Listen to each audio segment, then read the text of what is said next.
Donc, bonjour et bienvenue pour cette nouvelle vidéo concernant l'investissement sur les marchés financiers. Un disclaimer pour commencer. Donc les éléments échangés ne sont en aucun cas une sollicitation ou un conseil en investissement. Le scalping sur DAX 40 est l'activité la plus risquée en trading et ne devrait s'adresser qu'aux investisseurs les plus expérimentés.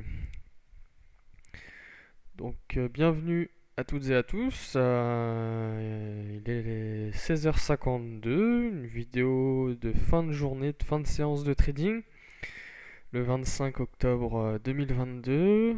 Retour de vacances pour moi. Je n'ai pas tradé ces dernières semaines, voilà. Un petit peu de fatigue et puis ça fait du bien aussi de ne rien faire, de prendre du temps pour soi, c'est très important. Voilà, donc une nouvelle période de trading s'annonce pour moi, des nouveaux objectifs pour la chaîne aussi, pour les vidéos. Voilà, je vais essayer d'en faire un petit peu plus régulièrement maintenant. Voilà, donc pour commencer, j'ai ouvert un petit peu les graphiques ce matin, mais je n'ai rien fait. Voilà, donc la semaine euh, va être assez chargée, on va voir ça tout de suite. En ouvrant le calendrier économique, hein, juste ici, moi je l'ai mis en favori, c'est Investing. Comme je vous ai dit, il y en a plein d'autres sur la vidéo recherche internet que j'ai mise sur la chaîne YouTube ou le Discord. Donc aujourd'hui, on voit qu'il n'y avait pas grand chose. Donc on regarde cette semaine. Demain, pas grand chose non plus. Avec la vente de logements aux États-Unis. Canada, ça nous importe pas trop pour l'investissement sur le scalping DAX. Le stock de pétrole. La semaine va commencer ce soir parce qu'il va y avoir des résultats d'entreprise. Je vais vous en parler juste après. Mais au niveau du calendrier économique, la semaine va commencer jeudi avec la déclaration de la Banque Centrale Européenne au niveau des taux d'intérêt.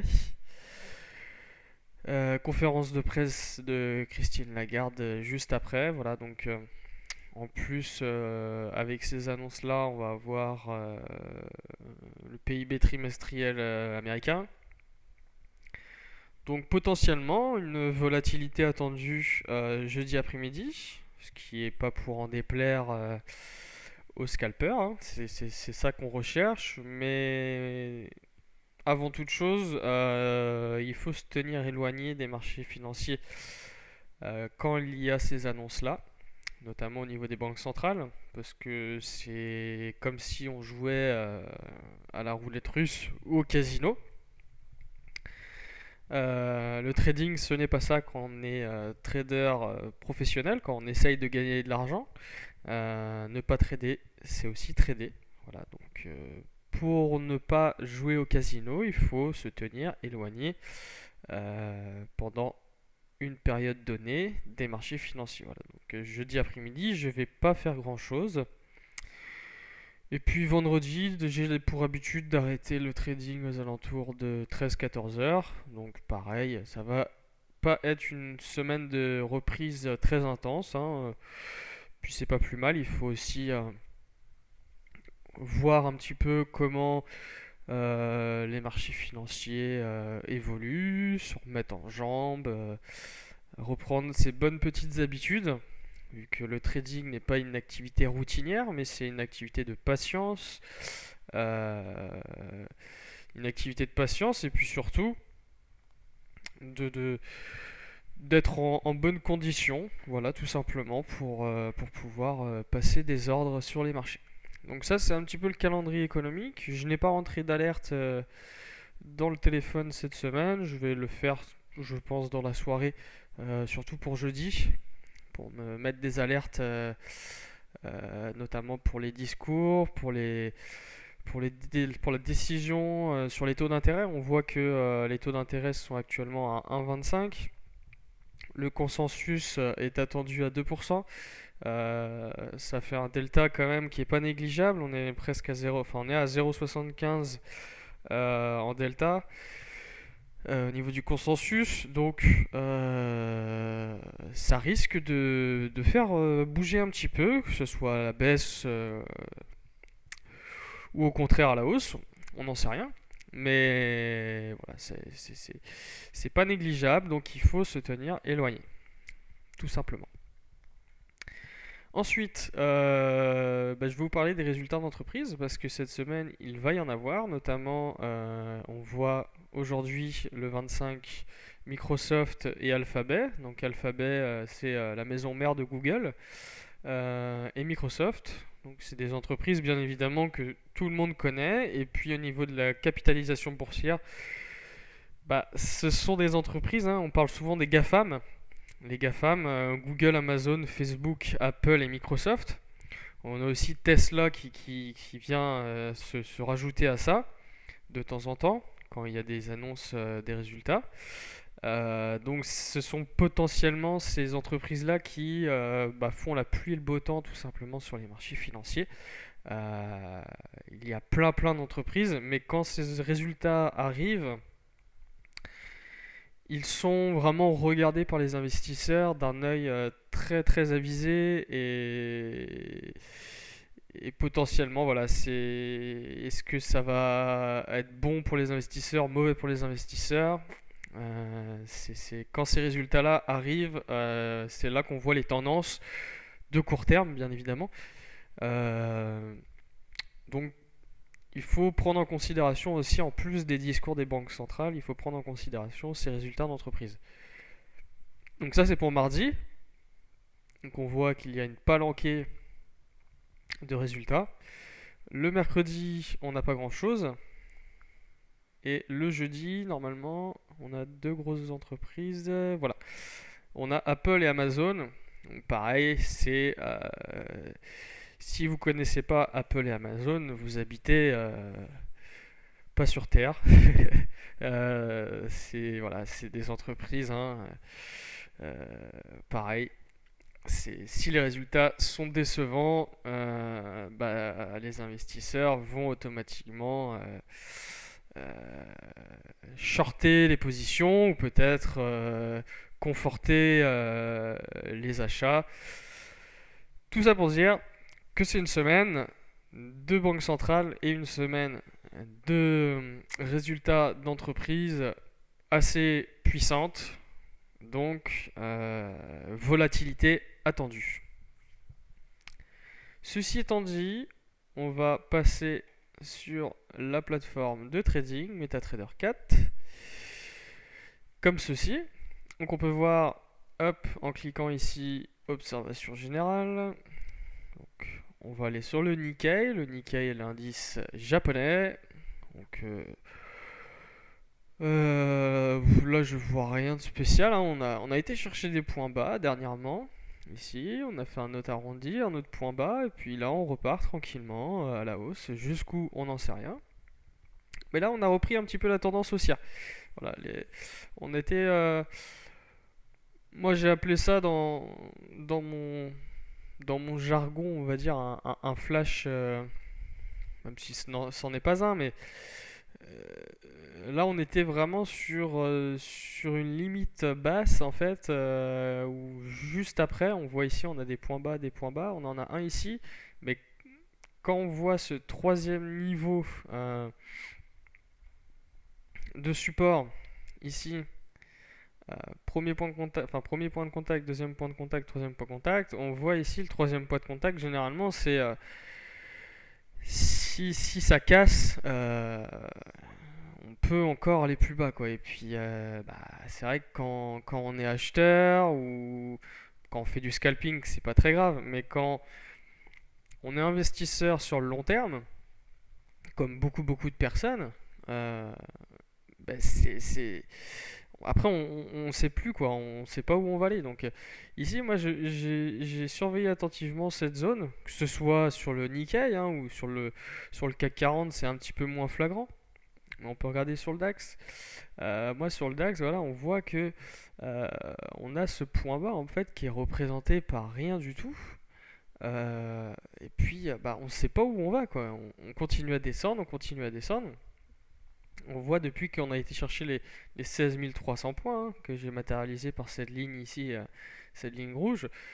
Nos deux points de contact, premier point de contact, deuxième point de contact. Là, c'est vraiment les plus hauts historiques. Et depuis ces plus hauts historiques, bah, on n'a jamais été les rechercher depuis 2021, quoi. Depuis, ouais, c'est ça, un an. Donc, depuis un an, en fait, on est dans une tendance baissière. On n'a toujours pas remonté, euh, que ce soit ce point haut ici, ce point haut ici. Donc pour moi, en fait, on est clairement dans une tendance baissière. Bah, c'est sûr qu'avec tout ce qui se passe, la remontée des taux d'intérêt, la guerre, on parle beaucoup de guerre en Ukraine, mais il y a ça aussi, il y a l'inflation. En fait, c'est tout ce qui est post-Covid. Voilà, depuis le Covid, en fait, on enchaîne les mauvaises nouvelles. Donc, du regard des investisseurs, bah, il n'y a pas beaucoup de bonnes nouvelles pour encourager en fait les investisseurs à croire aux bons résultats d'entreprise, à croire en une croissance, on va dire, saine euh, de l'économie mondiale. Donc ça continue de descendre.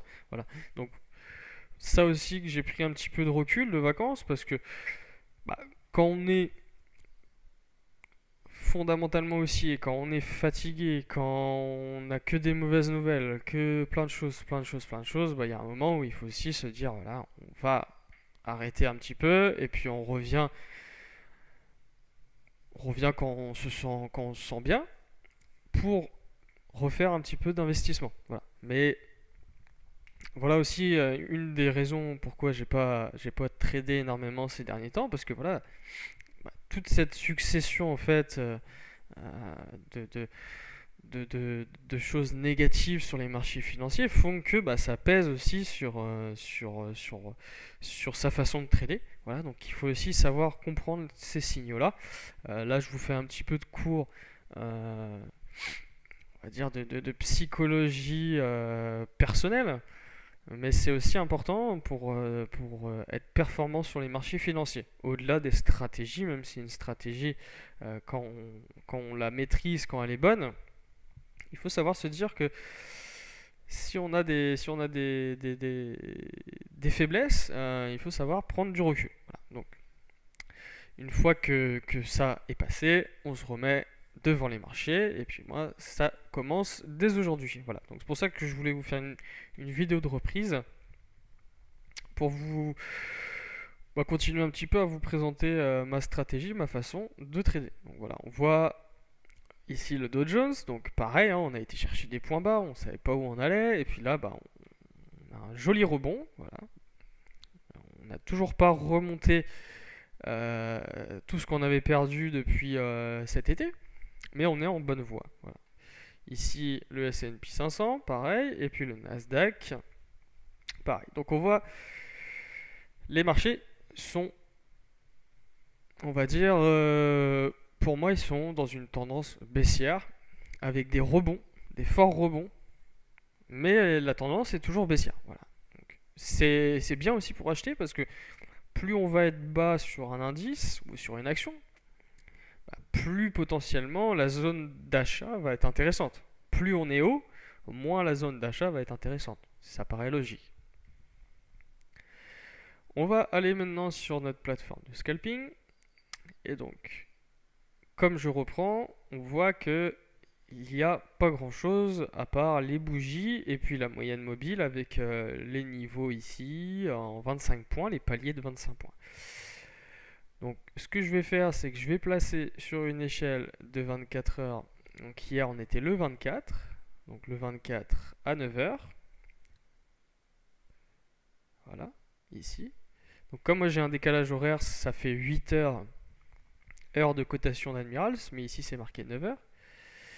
Et ici, donc 8 heures heure française, 9 heures heure d'Admiral. Voilà, hop. Ah non, c'est 8h55. Voilà. Donc on voit que sur cette zone-là, ici, de ce point-là à ce point-là, on a notre cotation d'hier, la journée d'hier. Voilà, tout ça. Ce qui s'est passé avant, je m'en fous. C'est juste la journée d'hier qui m'intéresse pour mes points bas de la veille. Ceci étant fait, je regarde maintenant mes points hauts. Alors il y a une chose intéressante. On voit ici ces points de contact.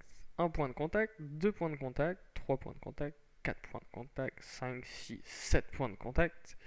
Ça commence à faire des points de contact. Donc on voit que sur cette zone-là, je vais faire plus un rectangle. Donc on voit sur cette zone-là, ici, on a nos points de contact. Voilà.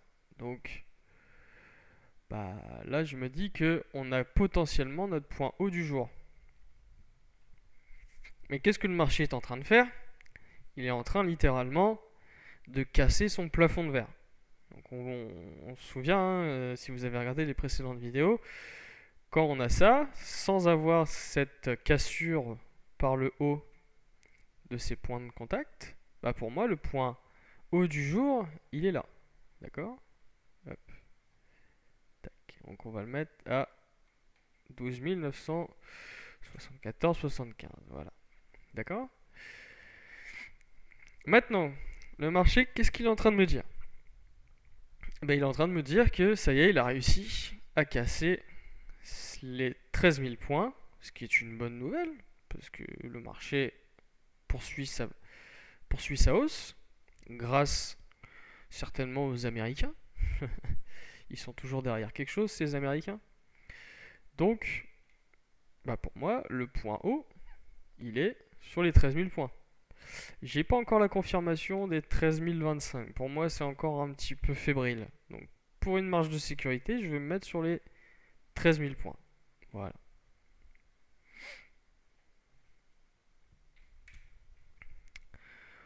Donc,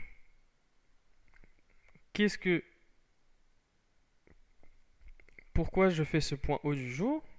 Si le marché s'essouffle, qui rebaisse, eh bien, je n'irai pas si j'ai un signal ici, parce que je serai trop près des plus hauts. Voilà, le marché il est carrément en train de monter. On ne sait pas encore ce qui va se passer. On va regarder juste ce matin à l'ouverture. D'accord? Donc ce matin à l'ouverture, c'était très net. On avait notre point haut du jour. Point haut du jour ici, point de contact, point de contact, point de contact. Donc on va faire ça, hop, insertion. On va par exemple oublier la cassure actuelle du marché. Je crois que ma souris elle est en train de me lâcher ou... Alors on va mettre ça hop en noir. Voilà. On va oublier un petit peu ce qui s'est passé là dans la journée. Bam. Voilà. Oula. Ouais, ma souris elle est vraiment en train de déconner. À l'ouverture ce matin, qu'est-ce qu'on a? Rien du tout. Ok. Donc là on voit qu'on a notre point de contact, point de contact, point de contact. Bon, là c'est vraiment visuel. Là. Clairement le point haut du jour il est là. Ensuite, on continue. Tac, tac.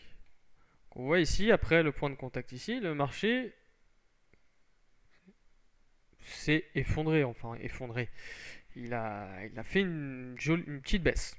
Voilà. D'environ 200 points. Ensuite, ici, qu'est-ce qu'on voit? On voit potentiellement un rebond. Ici, regardez. Voilà. Tac. Le rebond avec la mèche, ça n'a pas mordu sur la ligne horizontale. On a une bougie haussière, mais qui n'a pas clôturé au-dessus. Donc qu'est-ce qu'on fait? On attend la suivante. Qu'est-ce qu'a fait la suivante? Elle a clôturé au-dessus de la précédente. Et donc là, j'ai potentiellement un signal. Je regarde mon RSI, qui est en dessous des 50. Il était aux alentours des 38. Et est-ce qu'on en a sous les pieds par rapport à la journée de cotation d'hier? Oui, on avait des points bas ici. Donc on peut y aller. Et donc le marché, qu'est-ce qu'il a fait? Donc une fois qu'on a pris l'ordre, donc je vous rappelle, une fois qu'on rentre à l'achat, on prend 10 points de take profit et 100 points pour le stop loss. Donc ici, qu'est-ce qu'on a été chercher là? 10 points. Ah, c'était juste... Mais 10,70, c'est bon. On a été chercher nos 10 points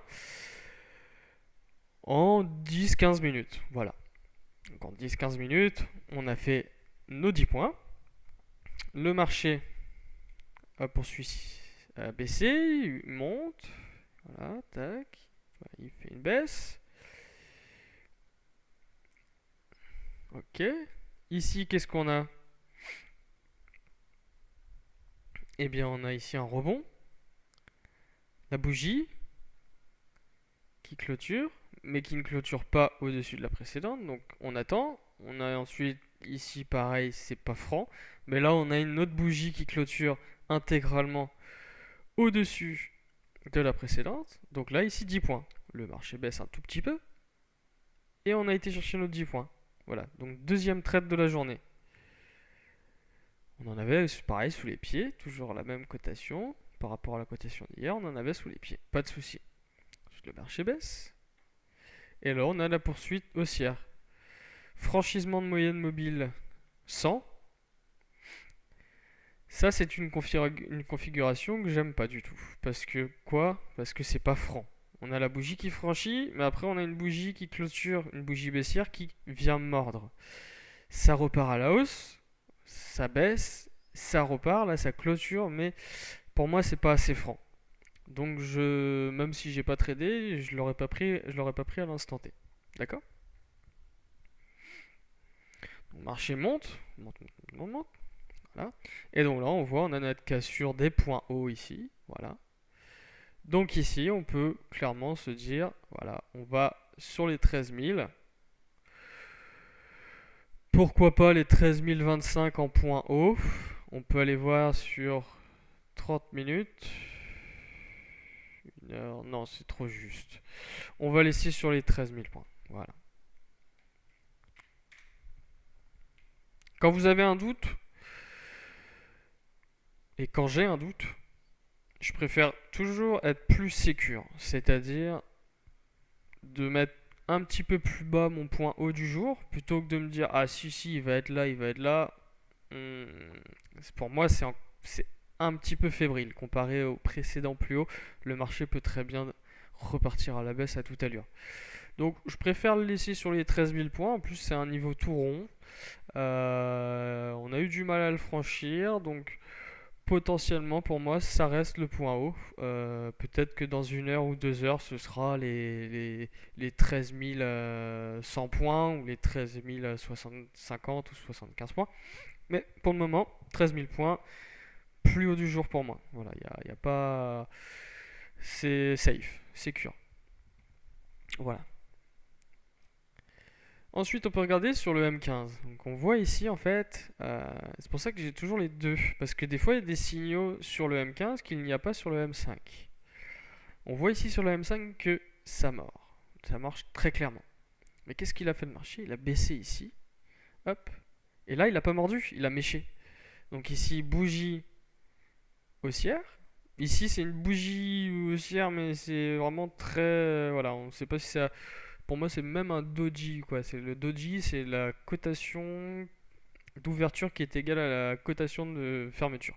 Donc, ce que j'ai fait, c'est ce qu'il aurait fallu faire, c'est attendre et prendre cette bougie haussière. Très clairement, RSI en dessous des 50. Est-ce qu'on en a sous les pieds? Oui, très clairement. Donc là, pareil, 10 points, 100 points de stop loss. Donc, on a été chercher notre take profit. Donc là, vous voyez, ça nous fait 3 trades tranquilles, sans forcer, dans la journée, sans pression. Voilà. Et donc le marché ensuite a poursuivi sa hausse. Voilà. Donc ça, c'est pour les signaux. Regardez la vidéo plusieurs fois pour voir un petit peu les éléments techniques. Mais vous voyez qu'il n'y a rien de compliqué dans la stratégie. Le seul truc un petit peu plus complexe et qui m'a pris un peu de temps aussi, c'est de placer les points hauts du jour, qui sont pas toujours évidents, mais vous allez voir qu'à force de faire, à force de voir les graphiques, de voir les points de contact, les arrondis, ça va vous paraître de plus en plus logique. Mais il va falloir s'entraîner pour placer ce point haut du jour. Voilà, c'est pour moi l'élément le plus technique de la stratégie. Après les rebonds sur les lignes horizontales et ce qu'on en a sous les pieds, un enfant de 5 ans peut le faire. Ça, y a pas de souci. Mais les points hauts, je peux comprendre que ça peut demander un petit peu de temps. Voilà pour ça, un petit peu une petite vidéo de reprise, pas très très longue, 25 minutes, tranquillement. Voilà. J'essaierai de vous faire plusieurs vidéos prochainement, avant la fin de l'année, pour continuer l'approche de la stratégie. Et puis moi aussi, je vais me remettre dedans, parce que ça fait un petit moment que j'ai pas passé d'ordre, donc voilà, je vais me remettre aussi dans le bain. Et puis, si vous avez des questions, n'hésitez pas. Dans le Discord, vous avez la vidéo. Si vous regardez ça sur la chaîne YouTube, le lien du Discord en description. Voilà, j'ai un super développeur Discord qui m'aide à faire tout ça. Donc le Discord est vraiment très bien et pensé pour tous les types de profils et pour tous les types d'investisseurs. Voilà. Donc n'hésitez pas à venir nous rendre visite. Bah, très bonne journée, très bonne soirée à vous et puis à très bientôt.